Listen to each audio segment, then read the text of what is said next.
Introducing Archivos, the story mapping and development tool for today's storytellers. With Archivos, storytellers don't just document the characters, places, and events of their stories. They define the relationships between those story elements and then visualize those connections through unique story mapping interfaces like the living map, the timeline, and the story web. By giving storytellers the ability to see and interact with that network of story elements, Archivos helps ensure story comprehension and continuity, while providing a dramatic and engaging way for fans to explore the story worlds they love. Learn more about Archivos at www.archivos.digital.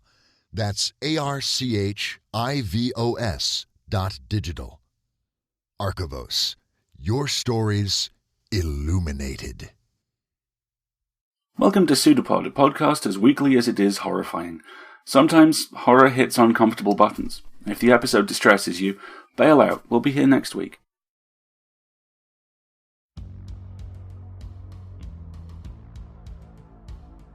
PseudoPod, episode 557, August 25th, 2017.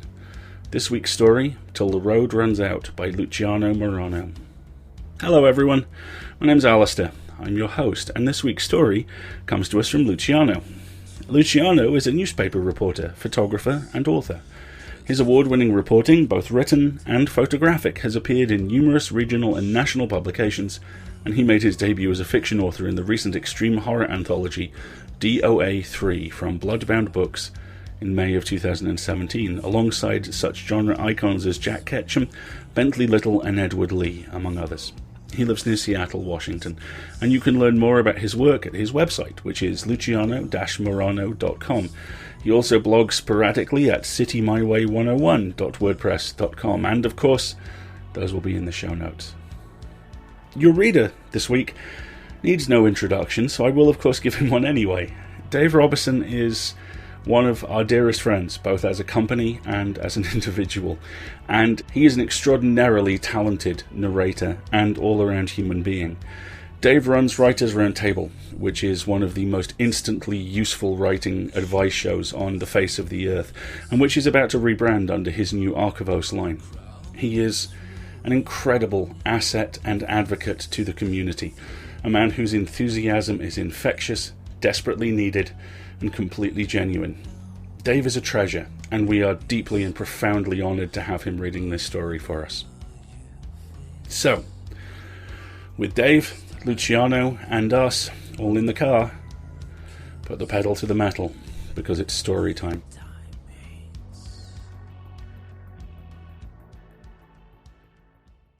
Till the Road Runs Out by Luciano Marano.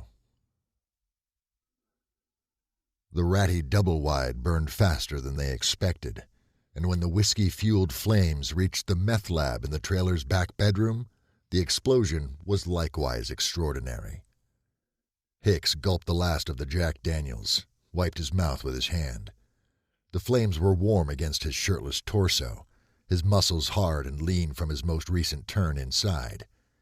He leaned back on the Mustang's hood, feeling toasty inside and out, as he was tickled by the heat of the fire and the fuzzy embrace of booze. He ran a hand over his fresh buzz cut, crossed one booted ankle over the other, and casually lobbed the empty bottle into the fire. He cast an admiring glance at Dakota. He looked hot, like something out of a vintage heavy metal video, standing near the trunk in tight jeans, black boots, and a tank top. Platinum highlights streaked through his long, raven-hued hair. Dakota hugged himself and watched his childhood home burn, a cocky smirk on his glossy lips. Hicks felt something at his feet and looked down to see a fat orange cat rubbing against him. He kicked it, not hard. It hissed. He chuckled. Dakota stepped over, slapped his shoulder, and picked up the cat. "Asshole," Dakota said, nuzzling it lovingly. "Be nice to my pussy." Hicks shoved off from the car and pulled Dakota close, the warm cat pressed between them. He grabbed a handful of that luscious, dark hair and pulled, just hard enough, the way Dakota liked, and said, "Fuck your pussy." Dakota's tongue snaked out and licked Hicks's stubbly chin. Promises, promises. First things first, Hicks said. They kissed, the fire roaring before them. First we see the Duke. Sell this shit. He looked at Dakota, looked him up and down real slow, like he enjoyed every inch of the view. Then we'll take care of the rest. Hicks opened the passenger door and Dakota slid in, petting the cat. Hicks slammed it shut and walked around, grabbing his jacket from the top of the pile of bags in the back seat through the open window. It wasn't much to look at, but it was everything worth taking from this place. Plus, a shitload of crystal. Whatever else he'd been before he became barbecue, Dakota's father had been a hell of a cook. He'd offered up his whole stash before Hicks had introduced his face to a shotgun. A right nice gesture. Of course, they were taking the stuff anyway. And his money, and his guns. His blubbery apologies were years too late for Dakota, and Hicks had done worse things for less worthy causes. Killing that SOB had just been the cherry on the sayonara sundae on their way out of this pit. That was so hot, babe, Dakota said. The way you made him cry. Hicks put on his coat and slipped into the driver's seat and spared one more look at the conflagration. Didn't I tell you I'd take care of it? Dakota hugged the cat. Do you love me? All the way, baby, Hicks said, till the road runs out. He threw the hot rod in gear, peeled out and made for the highway, bearing down hard, chasing and finally gaining on his own little bloody slice of the American dream. The Mustang devoured road. The engine roared like a hungry beast as they sped west into the humid North Florida night. Hicks turned his head, and Dakota slipped a Marlboro between his lips, holding out the flaming Zippo. He sucked deep and pressed down on the gas. Ozzy wailed from the radio. Waffles slept on the bags. What kind of name is Waffles for a cat? Hicks said. Dakota only shook his head patronizingly, as if the question were too stupid to bother with, and lit a cigarette for himself. Hicks said, Good thing you're pretty. Dakota rolled his sparkly eyes and smiled. He could be on his way to the grocery store instead of fleeing a murder scene. Hicks liked that. He'd been concerned that Dakota was all talk in the joint, and he'd watched real close for signs of doubt back at the trailer. When Dakota kicked things off, breaking a lamp over dear old Dad's head, Hicks had known he was for real, and he had been glad. He'd had every intention of making off with the goods either way, alone if need be. But that's not how he wanted it. Not anymore. Hicks wasn't nervous either. He felt no guilt. The speeding was more for the joy of the ride, his love of his car and the rush of newly reclaimed freedom than fear of getting caught. The cops didn't come out here unless they had to. No neighbors in the trailer park would have called them. They all had secrets of their own to hide. The fire department would come, but even after they found the body, it would look like another meth lab accident. By the time the so-called authorities figured out how Brad Chambers actually bought it, they'd be long gone. Hicks was calm, though he wouldn't be totally at ease until after the meeting with the Duke. He didn't like drugs and he hated drug dealers, hated their fake-ass tough guy posturing and drama. Still, there was nobody better to help them unload a stash this size. The money wouldn't be exactly fair, but it'd be pretty close. And for now, pretty close was close enough. He pulled a pistol from between the seats, switched it to his left hand. "What are you doing?" Dakota said. Hicks aimed at the highway marker and pulled the trigger without slowing down. A hole exploded in the green metal sign overhead, a crater replacing the dot above the eye. "Show off," Dakota said. His flirty giggle made Hicks think about porch swings and campfires, sunny beaches and snow on Christmas, cold beer in the morning and hot sex at night. All good things. Hicks replaced the gun. Dakota leaned over and laid on his chest, one hand moving under his jacket, lazily stroking the smiling devil tattoo on Hicks's stomach. The kid was asleep in seconds. He wasn't really a kid, of course, but he seemed so young to Hicks that sometimes there wasn't anything else to call him. Hicks snuck a peek down, feeling Dakota's warm, rhythmic breathing on his chest, and watched his lover's closed eyes twitch. He'd been sneaking glances at the kid for days, thinking about not thinking about him, after Dakota first arrived inside, long before they actually met. It had been Dakota's first time in real jail, and it had showed. Hicks had seen the kid take a few beatings, but he hadn't stepped in. He'd been a career con doing his own time, and he'd only wanted to be left alone. Helping people got you killed, he knew that for certain, though Hicks had still not been able to help himself from thinking about the new arrival with the pretty eyes. Theirs was not a meet-cute by any Hollywood standard, not even by porno standards. But we don't get to choose who we love in this world, Hicks thought, no more than we get to choose how we meet them. He had come across 2 big Aryans going at the kid, and he hadn't thought twice. Having caught them with their pants actually down, he had all the advantage he needed, and more. By the time the guards responded, Hicks had painted that cell with a fresh coat of red blood. To the hole he'd gone, but it was a small price to pay. When he came back to the block, Dakota was waiting for him. They started talking. When Dakota got out, there were letters. Letters became phone calls, visits. By the time Hicks got out, they'd had a plan. He'd made a few calls, picked up his car, and come calling on Dakota. Happiness isn't just for pretty people, Hicks thought. It's not just for rich people, smart people, or even just for nice people. After a lifetime of tough breaks and raw deals, bad choices, and worse luck, he figured it was only fair that even a broken-down con inching ever further past 40 had the right to a shot at some happiness in this fucked-up world. Everyone should get a chance, and this was his. He knew he wouldn't get another, but that was okay. One was all he needed. He'd always been a good shot. A solitary figure was stumbling down the dirt road, and Hicks could smell his happy ending beginning to rot. There shouldn't be anybody out here, he thought. That's the point of the spot. The Duke didn't hold court in Nowhere, Alabama for the scenery. It was a lonely place a million miles from anywhere a sane person would want to be. He flicked on the high beams, recognized the wounded man, and realized that as bad as he thought it might be, it was actually much worse. He threw the car into park. "Stay here," Hicks said to Dakota as he grabbed the pistol and got out. Before him, the man fell to his knees in a widening pool of blood, squinting dazedly into the car's lights. "Georgie," Hicks said, kneeling to look the man over closely. "It's Hicks. What happened? Where's your brother? Where's Duke?" Slowly, Georgie turned to look at Hicks, and his bruised lips spread into a lazy smile.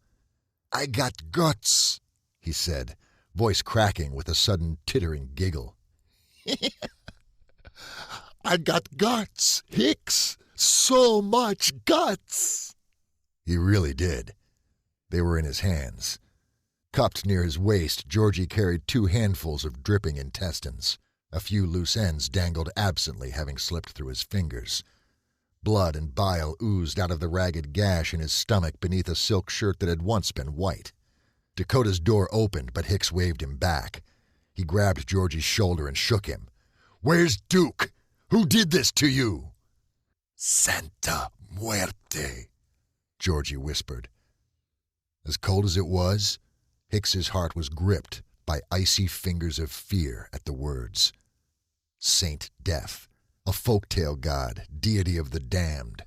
The skeletal Madonna had become the patron saint of murderers, drug dealers, and even more deranged members of the underworld. Hicks had seen tattoos and prayer cards in the joint. Most of it was harmless, a sort of grassroots religion among the new outlaw class. Like all religions, though, it had fanatics, and they were maniacs. This was as ugly as could be. Legit death heads were bad news, a cult of criminals who worshipped the Grim Reaper. If Duke and his boys had run afoul of lunatics like that, there would be nothing left of them to save. Not that Hicks was interested in coming to their rescue. What he wanted was much more practical than salvation. "Georgie," Hicks said, "did Duke bring the money?" No answer. The gutted man swayed on his knees, staring into the headlights. Hicks tried again. "Did Duke bring the money? Is it still at the spot?" Georgie retched, the bloody vomit spilling over the mound of exposed guts he cradled in his arms. Hicks grabbed the man's slim ponytail, jerked his head back, and pressed the pistol to Georgie's crotch.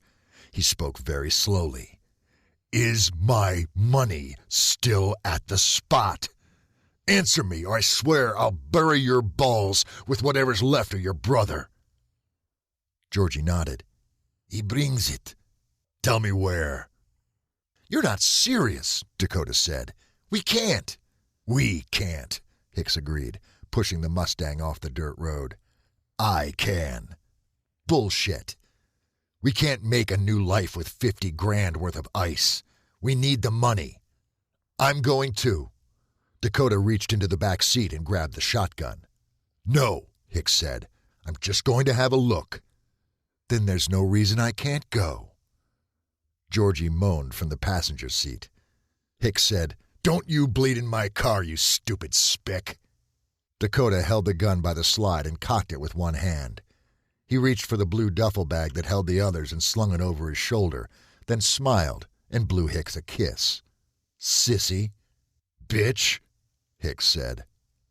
The night wind swept through the sparse trees, and silence held sway over the world. One shot, Hicks thought. Make it count. "Fine. Let's go."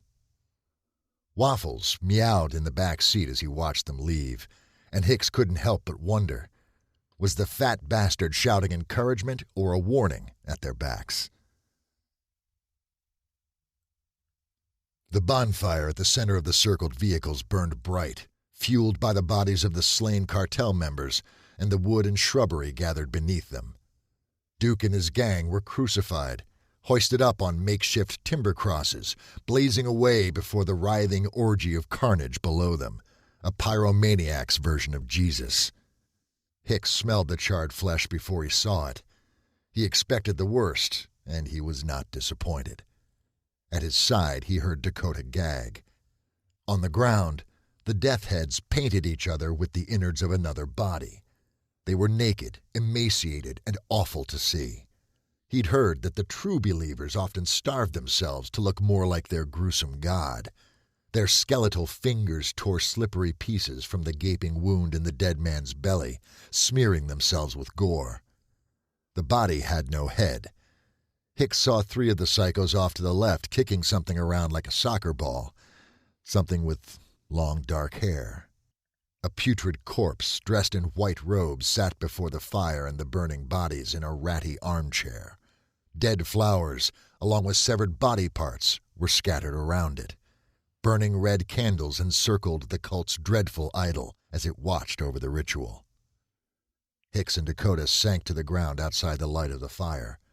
Hicks counted at least 8 of the cultists, maybe more in the clearing. Even if there had been 9 or 10 enemies, he might not have hesitated to take them on alone, armed as he was. He'd beaten worse odds. But death heads were something else. Hicks eyed a black Durango with tinted windows on the far side of the fire. "There it is. That's where Georgie said it'd be." Dakota shook his head. "No way." Hicks said, "I'm getting what we came here for." "We don't need it. We've got cash already." "Not enough."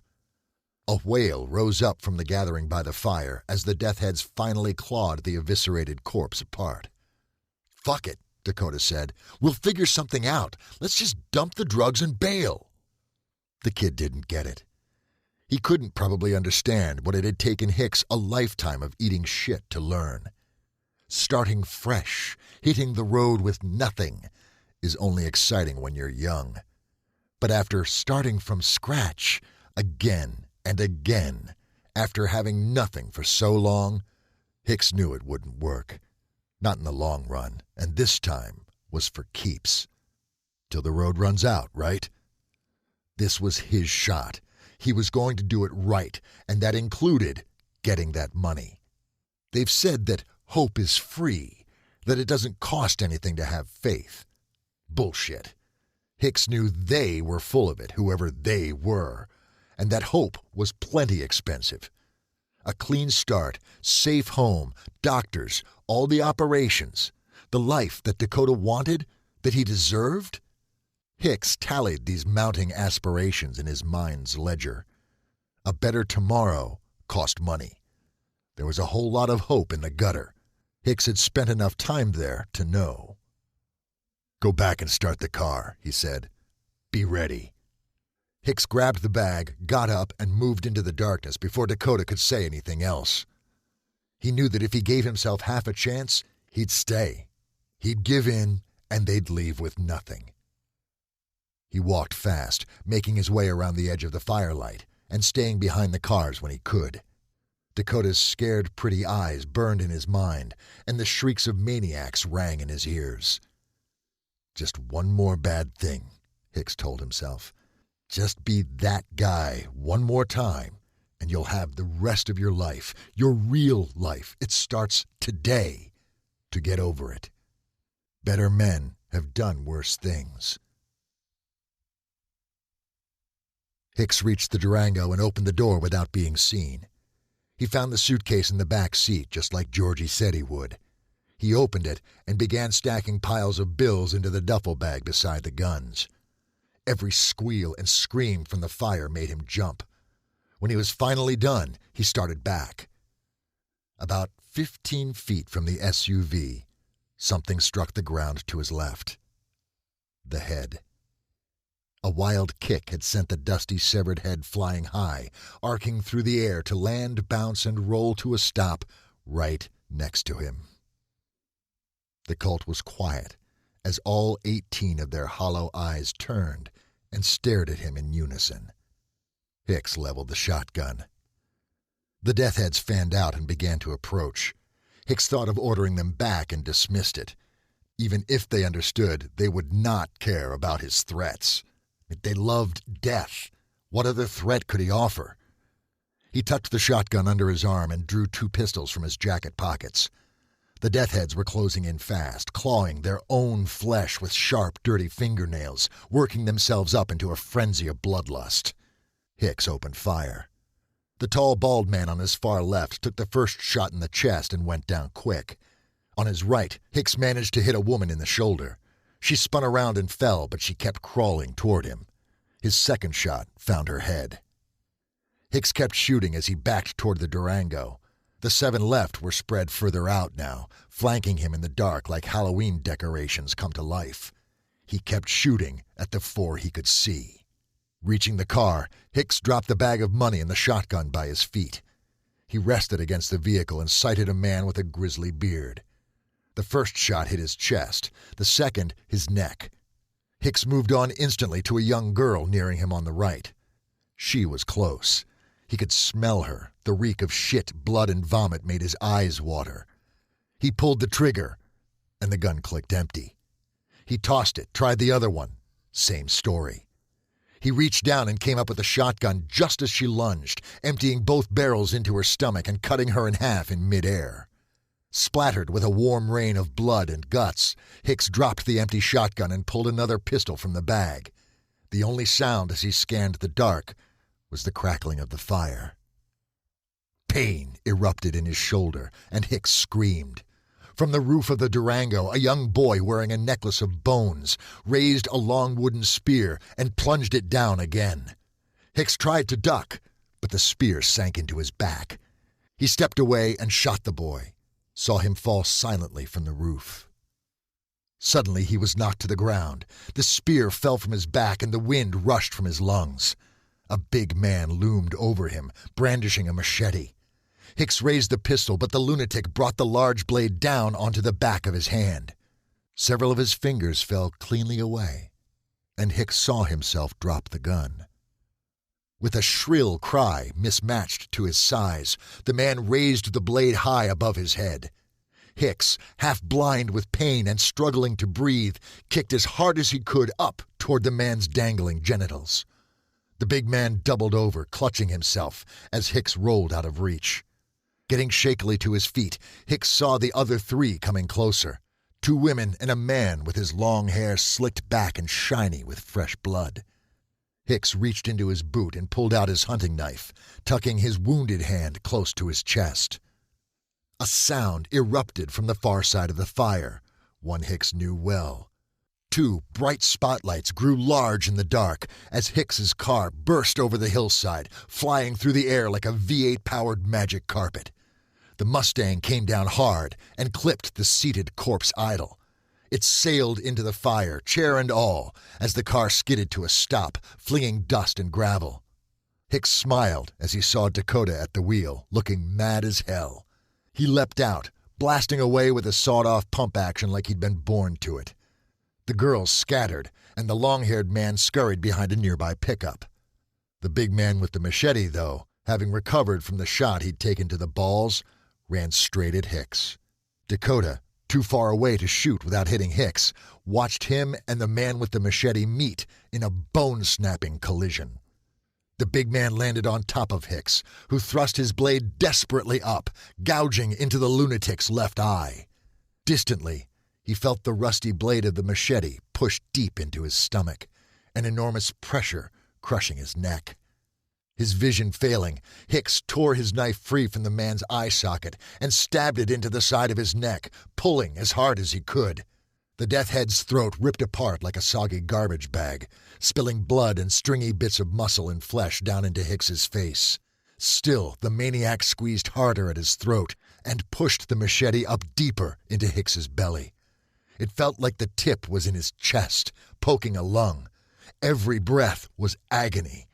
The handle jutted out from the mouth of his laughing devil tattoo like a strange black tongue. Dakota appeared above them suddenly and emptied a small .22 pistol into the man's back. The maniac finally slumped over and was still, and Hicks fell into blackness. The screech of jamming gears roused Hicks. He forced his eyes open and saw the world rushing past outside the car. His hands were heavy in his lap, one wrapped in a stained sweatshirt and throbbing. A sticky, warm puddle squished beneath his ass as he tried to sit up. Pain, indescribable pain, pushed him back down. "Hold on!" Dakota yelled, tears streaming from his eyes. His foot slammed the gas pedal to the floor. "Hold on, Hicks!" Hicks tried to speak, but found his tongue was too heavy. He blinked hard and saw the blue bag at his feet. Feet he could not move, spilling over with cash. The kid would be okay. He could be anything he wanted, whoever he wanted to be.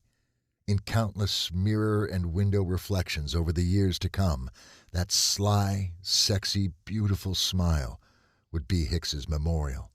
On whatever face the kid chose, beneath any hair, that smile would sit resolutely below those wonderful, sparkly eyes just for him. Not a bad legacy, Hicks thought. Better men have checked out with less.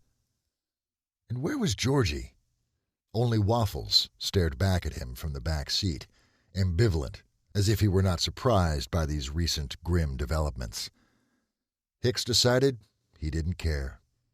It was getting hard to focus. He threw up, and spit and blood spilled down over his chest. It pooled in his lap on the already sodden blanket that was wrapped tightly around him like a big plaid bandage. "You just hold on," Dakota said. "Just hold on! All the way, remember? Till the road runs out!" But the road was ending. Dakota couldn't see it yet, but Hicks could. A large black tunnel was approaching just up ahead, swallowing the horizon. They were speeding right toward it. Hicks saw the sun rising behind them in the side mirror. They were driving west. If you drive west fast enough at dawn, Hicks thought, it's like you're driving into the past, back into yesterday. Hicks didn't care for yesterday much, not any of the many yesterdays he'd known. He wished he could have been born later, 10, maybe 20 years from now. Maybe the world of tomorrow would have been his time. He'd been too early, and now it was way too late. But maybe that's what it would take. Maybe he was the kind of guy that fueled the machines of progress. The pain flowed out of him then, sudden as a blink, and with it, the regret. It was silly to regret. He'd had his shot, after all. The world doesn't care if you're in love. It doesn't care about your regrets or your promises. It doesn't owe you anything. The world is full of monsters. They grow out of slinking under beds and crouching in closets, and they get worse. Once, a little boy named Gavin Hicks had thought you could beat those monsters if you were tough, if you made yourself scary enough. So he'd bloodied his knuckles and sharpened his tongue and cultivated a good glare and big, hate-filled muscles. He'd injected an armor of ink beneath his scar-covered flesh to hide the cracks. It had worked, too, for a while. But he'd learned too late that grown-up monsters don't fight like that. They're carved of brick and steel, made of disappointment and regret, and they're relentless. In order to take down those monsters, you have to have the right ammo, and you've got to be very quick. There are no second chances, none that ever really count. It's not fair, but in the world of grown-up monsters, hate is a half measure, and even love is most often a bullet of insufficient caliber. Maybe tomorrow it would be enough. Hicks had time to hope, quickly, just before the darkness got too deep, that it would. Dakota was shouting. It sounded faint and very far away. They drove into the tunnel, and there was nothing but cool darkness and the lulling pulse of the engine.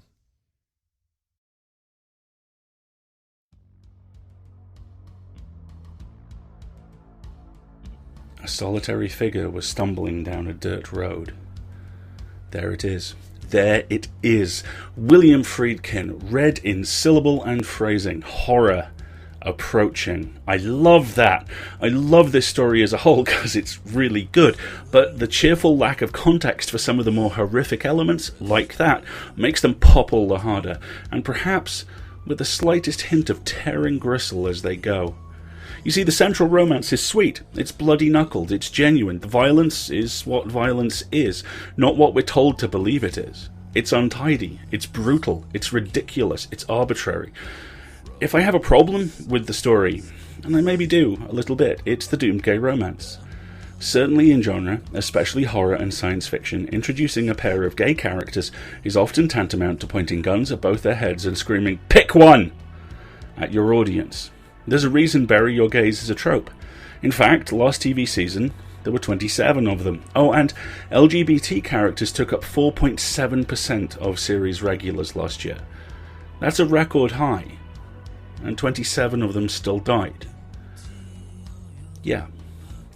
That being said, this story works for me because there's some ambiguity here, which I think mitigates pretty much all that damage.